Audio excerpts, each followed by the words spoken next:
हाय guys, welcome back once again. मैं आपका दोस्त motivational speaker English trainer Kumar Vishal. Dear guys, today I will teach you preposition.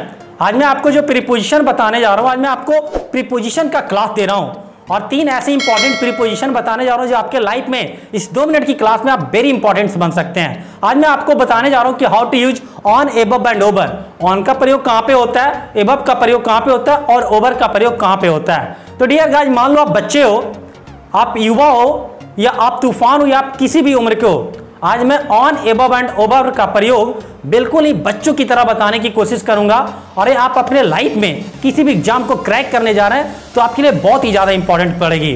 तो dear guys, बस इस video को अंत तक बने रहिएगा। ओके,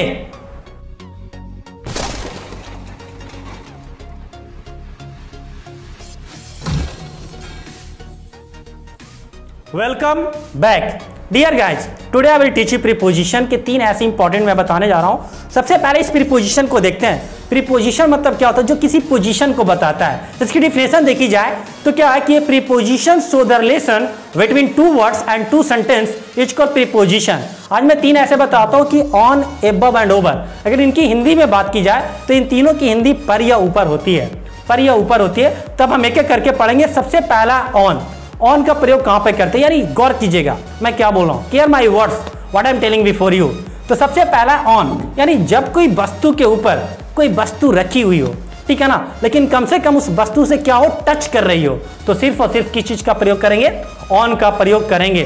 डियर गाइस, एग्जांपल के तौर पर देखते हैं कि there is a book on the table या there is a cup on the table. ये बुक और कप जो क्या कर रहा है, टेबल को टच कर रहा है, तो सिर्फ और सिर्फ किस चीज का प्रयोग करेंगे? ऑन का। दूसरा एबव, गौर कीजिएगा, एबव का भी हिंदी पर या ऊपर होता है, यानी जब कोई किसी के ऊपर हो, ठीक है ना, लेकिन वो जिस वस्तु के ऊपर हो वो टच नहीं कर रहा हो। मान लीजिए आप के ऊपर पंखा है और वो पंखा आपसे टच नहीं कर रहा है, तो सिर्फ और सिर्फ किस चीज का प्रयोग करेंगे? एबव का प्रयोग करेंगे। एग्जाम्पल के तौर पर द फैन इज एबव अस, पंखा हम लोग का क्या है? ऊपर है। तीसरा और लास्ट वो है ओवर। ओवर का हिंदी भी होता है पर या ऊपर, ठीक है ना, यानी जब कोई वस्तु के ऊपर कोई वस्तु हो, लेकिन कम से कम याद रखिएगा ये 2 दिशाओं से घेरे हुए हो। मान लीजिए एक कमरा है और इस कमरे में मैं पढ़ रहा हूं, ठीक है ना, ये कमरा किससे घिरा हुआ है? छत से घिरा हुआ है, तो सिर्फ और सिर्फ किस चीज का प्रयोग करेंगे? ओवर का प्रयोग करेंगे। यानी एग्जाम्पल के तौर पर कि there is a bridge over the Ganga, ठीक है ना, ये ब्रिज क्या है? गंगा नदी के ऊपर है, ये 2 दिशाओं से घेरे हुए है, तो सिर्फ और सिर्फ ओवर का प्रयोग करेंगे। या the roof is over the head, यानी छत क्या है? सर के ऊपर है। तो डियर गाइस, ये 3 ऐसे इंपॉर्टेंट थे। तो ये है नहीं कमाल की जानकारी?